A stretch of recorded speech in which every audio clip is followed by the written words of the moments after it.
काला कानून है और हम लोग धरना प्रदर्शन पे बैठे हुए। जब तक ये काला कानून वापस नहीं होता तब तक हम लोग अपनी लड़ाई जो है नहीं रोकेंगे और लड़ते रहेंगे। तो चंपारण से हम लोग एक शुरुआत कर रहे हैं, पूरे बिहार के साथ ही इसके साथ जुड़ेंगे और एक बड़ा आंदोलन होगा। सरफरोशी की तमन्ना अब हमारे दिल में है, देखना है जोर कितना बाजुए कातिल में है। सरकार सोच समझ के निर्णय ले, जितना एक्ट लगाई है थोड़ा सा एक बार खुद से देख ले कि क्या वो राइट है, कतई से राइट नहीं है। सरकारी विद्यालय के हालात के आपसे भी छिपा हुआ नहीं है, शिक्षक नहीं है ना, बहुत सारी कमियां हैं। हम सारे शिक्षक मिलकर तख्ता पलटने की औकात रखते हैं और चुनाव बहुत दूर नहीं है। मेरा लड़ाई बिहार सरकार से, सीएम से और डिप्टी सीएम से है कि सरकार करे बच्चों को कॉलेज को जाने के लिए, ना वहाँ पे इंफ्रास्ट्रक्चर है ना वहाँ पे टीचर्स है, तो बच्चे वहाँ क्या पढ़ेंगे, कौन पढ़ाएगा बच्चों को, बच्चे कहाँ बैठेंगे। प्रॉब्लम ये है, लग रहा है कि अंग्रेजी शासन चल रहा है, प्रजातंत्र नहीं लग रहा है। हम लोगों को जबरदस्ती बैन किया जा रहा है कि 9 से 4 मान के चलिए कि हम लोग गुलामी ना है कि 9 से 4 हम लोग पढ़ा नहीं सकते हैं। हम लोग कभी ये सोचे नहीं थे कि ऐसा भी दिन आ सकता है कि हम लोग किसी बच्चों को पढ़ाएंगे और इसके लिए रोका जाएगा, ये दबाव बनाया जा रहा है।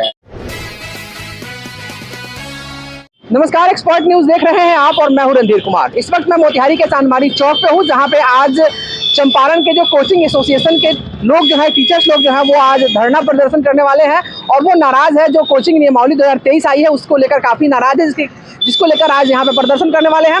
आइए उनसे बात करते हैं और जानने की कोशिश करते हैं क्या परेशानी है। सर, आप अध्यक्ष है कोचिंग एसोसिएशन के, क्या परेशानी हुई है आप लोगों को? हम लोग को परेशानी जो है बिहार सरकार के द्वारा दिए गए है, वो अपना जो 2005 से 2011 में जो शिक्षक की मुखियाओं द्वारा बहाल किए, लगभग उसमें मोर देन 70% जो है बहाली जो है गलत है। उसी चीज़ को दबाने के लिए के पाठक साहब को मोहरा बनाकर हम लोग को टाइम बाउंड किया गया कि 9 से 4 हम लोग के कारण स्कूल और कॉलेज में स्टूडेंट्स नहीं जाते हैं। तो जबकि हम लोग के कारण ही 20-25 वर्षों से जो है शिक्षण व्यवस्था सुदृढ़ हुई है।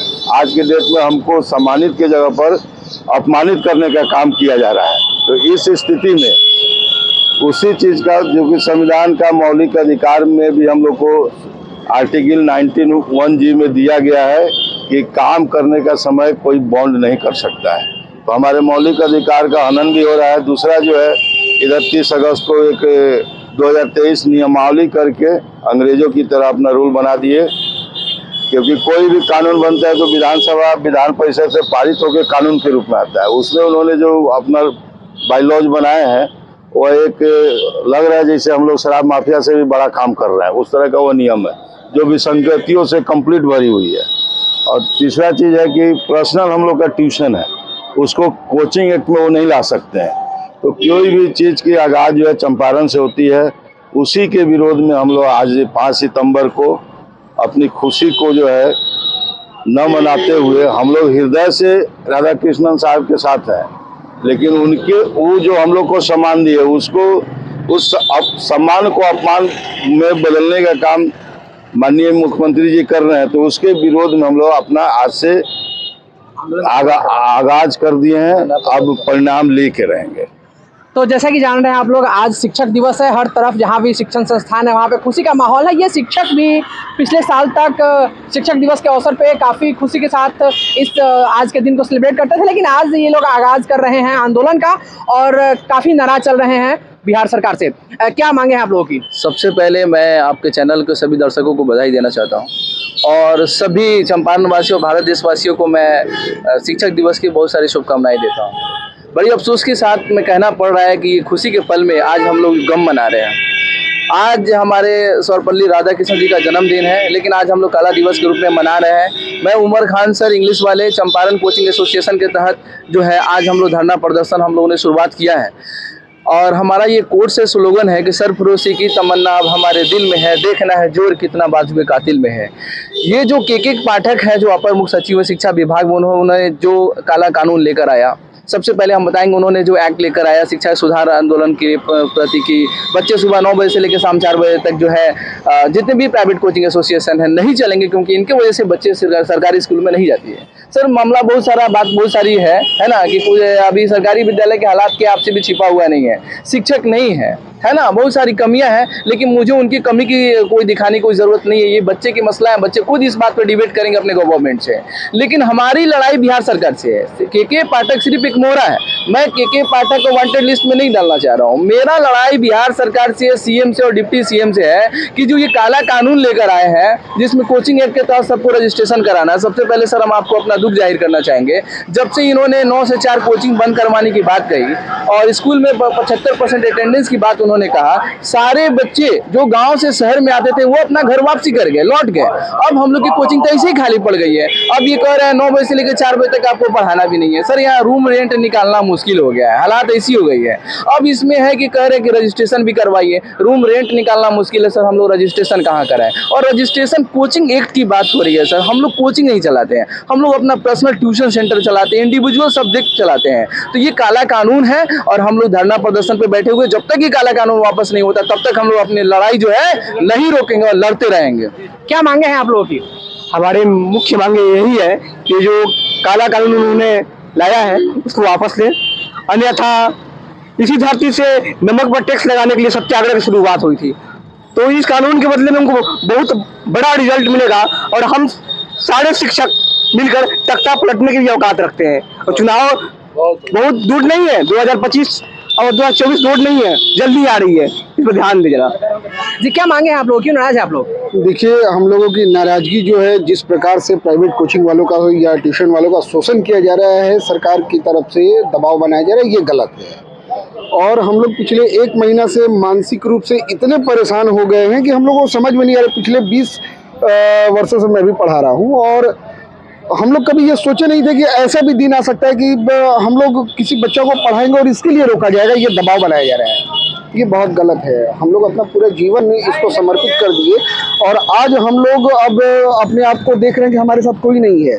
तो हम लोग सारे शिक्षक भाई एक जगह आ गए हैं। 1 महीना इंतजार किए हम लोग सरकार की तरफ से कि कुछ हम लोगों के लिए वो करेंगे, लेकिन वैसा कुछ पॉजिटिव मिल नहीं रहा है। तो चंपारण से हम लोग एक शुरुआत कर रहे हैं, पूरे बिहार के साथ ही इसके साथ जुड़ेंगे और एक बड़ा आंदोलन होगा। क्या मांगे हैं आप लोग, क्यों नाराज है आप लोग? सबसे पहले मांगे ये है हमारी सर की जो 9 से 4 का काला कानून है कि भाई 9 से 4 में किसी कोचिंग को टीचर को नहीं पढ़ाना है। मैं कहना चाहता हूँ क्यों नहीं पढ़ाएंगे हम लोग? ना तो सरकार हमको वेतन देती है और ना ही सरकार हमको देखरेख करती है। इस कारण से हम लोग क्यों नहीं पढ़ाएंगे? पहला चीज। दूसरा कारण है कि सरकार करे बच्चों को कॉलेज स्कूल जाने के लिए, ना वहाँ पे इंफ्रास्ट्रक्चर है, ना वहाँ पे टीचर्स है, तो बच्चे वहाँ क्या पढ़ेंगे? कौन पढ़ाएगा बच्चों को? बच्चे कहाँ बैठेंगे? प्रॉब्लम ये है। उसके बाद टीचर्स का सरकार कहना है कि आप लोग अपने अपने क्लासेस का या फिर जितने भी कोचिंग है आप रजिस्ट्रेशन करवाइए। हम क्यों करवाए रजिस्ट्रेशन?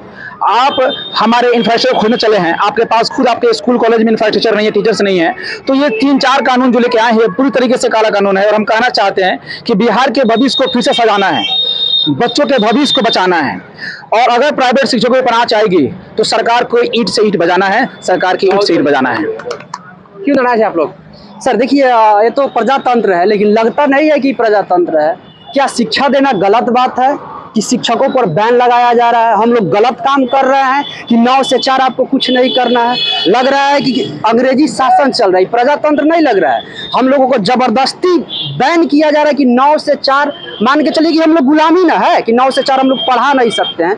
हम लोग शिक्षा दे रहे हैं, हम लोग कोई गुनाह तो कर नहीं रहे हैं और शिक्षा के लिए ही सरकार इतना कदम उठा रही है। एक कैसी सरकार है, कैसा व्यवस्था है कि प्रजा के लिए, लोगों के लिए सुविधा दिया जा रहा है और उसी में सभी टीचर को, स्टूडेंट को, सबको प्रॉब्लम हो रहा है। किसको प्रॉब्लम नहीं है? 6 महीना एग्जाम है, बच्चा कहाँ पढ़ेगा? उस टीचर को बात को मानेगा कि यहाँ पढ़ेगा, यहाँ पैसा जमा कर दिया।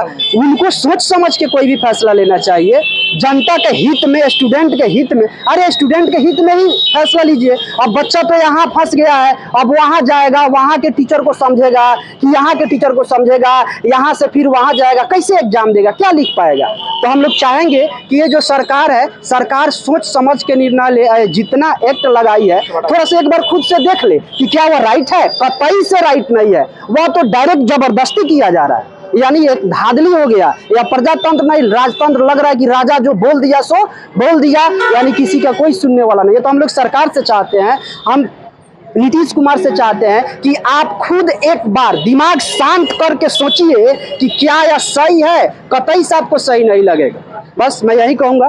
तो चांदमारी चौक पे जो कोचिंग एसोसिएशन के जो टीचर्स हैं वो लोग आज प्रदर्शन कर रहे हैं और सरकार के खिलाफ हैं, क्योंकि सरकार की जो कोचिंग नियमावली है 2023 की, उसका ये लोग विरोध कर रहे हैं। अभी के लिए फिलहाल इतना ही। आप बन रही हैं हमारे साथ और देखते रहिए एक्सपर्ट न्यूज़, आपकी आवाज़। नमस्कार।